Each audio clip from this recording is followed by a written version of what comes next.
நேற்று ஒரு ரொம்ப நல்லா வீடியோ போட்டேங்க.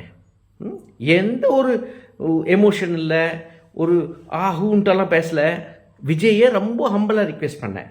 விஜய், நீங்கள் கொஞ்சம் உங்கள் வீடை பார்த்துக்கோங்க, உங்கள் ஒய்ஃபை பார்த்துக்கோங்க, வெளியெல்லாம் வீட்டுக்கெல்லாம் அடுத்தவங்க வீடெல்லாம் போகாதீங்க, இவ்வளோ மட்டும் சொன்னேன். என்னென்னமா போட்டுட்ருக்காங்க. டேய் தற்குறீங்களா? கேள்றா. ஒருத்தன் சிஎம் ஆகணுங்கிறான், நான் தான் தமிழ்நாடுங்கிறான், தமிழ்நாடு தான் விஜய்ங்கிறான். டே அவன் வீட்டுக்குள்ளேயும் பார்ப்போம் என்ன நடக்குதுன்ட்டு. இது நம்ம போய் பார்க்கல, இது வெளியே வந்திருக்கு. அவங்க வைஃப் வெளியே விட்டுருக்காங்க, ஒரு ஒஃபிஷியல் லீகல் டாக்குமெண்ட். ஸோ பேசப்படும். சரி, விஜயோட பர்சனல் லைஃப் பார்க்கப்படும், விஜயோட பேங்க் அக்கௌண்ட் பார்க்கப்படும், விஜயோட பிளாக் மணி இருக்கா ஒயிட் மணி இருக்கா பார்க்கப்படும்.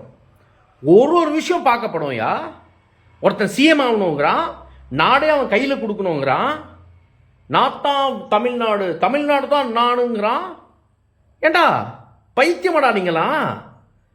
எவ்வளோ டீசெண்டாக பேசின நேற்று. சரி, என்ன சொன்னா விஜய்? பெண் பிள்ளைங்க பாதுகாப்பு ஃபர்ஸ்ட்னா. விஜய், உன் பொண்ணு இருக்கால்ல, சின்ன பொண்ணு தானே, இப்போ 20 வயசு தானே ஆகுது.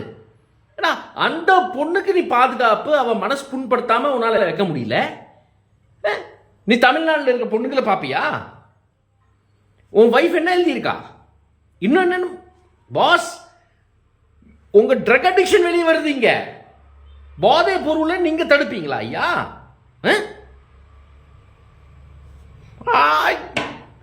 பேசிக் காமன் சென்ஸுங்க சார்.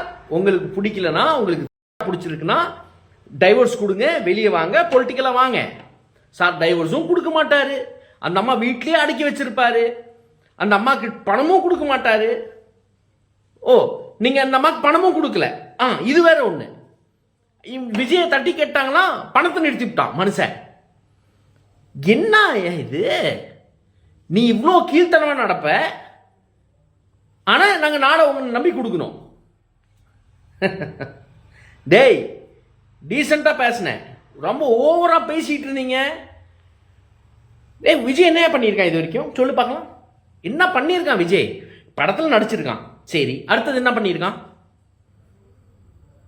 ஏண்டா ஒரு கார்பரேட் எதிர்த்து நின்று இருக்கானா? படத்தில் எதிர்த்து நின்று இருக்கான். அது நீங்கள் நிஜ வாழ்க்கைன்னு நினச்சிட்டு ஓ விஜய் விஜய்ங்கிறீங்க. அரசியல்வாதி எதிர்த்து நின்று இருக்கானா? இப்போ ஒருத்தன் டிஎம்கே சொம்புங்க வாங்க. டேய் மாவனே, நான் இது வரைக்கும் ஒரு பொலிட்டிஷியனுக்கு சொம்பு வேலை பார்த்தது இல்லை. உன் விஜய் பார்த்துருக்கான், உன் விஜய் மேடல ஏறி பார்த்துருக்கான். டிஎம்கேக்கு ரியல் சொம்பு வேலை விஜய் பண்ணியிருக்கான். ஆனால் என்ன சொல்றது? வாட் நான்சென்ஸ்ரா. எந்த ஒரு அரசியல் கட்சியும் மரியாதை கொடுக்க முடியாது. போங்கடா டேய், ஒரு அரசியல் கட்சியை மரியாதை கொடுக்க முடியாதுடா. போட்டேன், அது எவன் வேணா இருக்கணும்டா, பண்றது பண்ணுங்கடா. டேய், நான் அண்ணாமலையே ஒருத்த நான் நின்று 4 கேஸ் போட்டு வச்சிருக்கேன், ஜக்கிய தோக்கடிச்சிருக்கேன், ஜிண்டலை தோக்கடிச்சிருக்கேன், கெம்ப்ளாஸ்ட தோக்கடிச்சிருக்கேன், வேதாந்தா தோக்கடிச்சிருக்கேன். என்ன கேட்குறீங்களா? போங்களே, காடு உருவாக்குனவன், ஏரியை தூர்வாரினவன், ஏரி உருவாக்குனவன், பறவை சரணாலயம் உருவாக்குனவன், ஏன் கூட போட்டிக்கு வரீங்களாடா? தமிழக மக்கள் ரொம்ப தெளிவாதான் இருப்பாங்களே தவிர்த்து இதை அயோத்தி மாதிரி ஆக்கலாமே, இதுல என்ன தவறுன்னு கேக்குறாருன்னா, அப்ப அவர் எந்த அளவு இவருக்கு அறிவு இருக்கு நயினார் நாகேந்திரன் அவர்களுக்குன்னு இதுலயே மக்கள் தெளிவா புரிஞ்சிருப்பாங்க.